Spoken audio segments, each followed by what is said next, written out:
In front of me is POCO X6 and today I would like to show you how you can manage vibration options.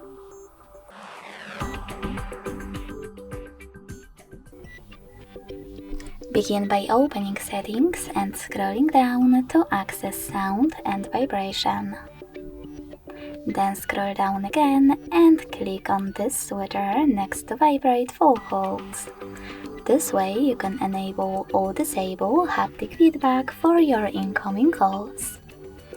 If you wish to, you can also click on this switcher next to vibrate in silent mode to enable or disable vibrations when your device is muted. Lastly, scroll down just a bit and click on this switcher next to haptic feedback to enable or disable it for gestures and system controls. If you decided to switch it on, you can even adjust intensity by swiping left or right on this slider. Thanks so much for watching. If you enjoyed this video, leave a like, comment and subscribe. Bye!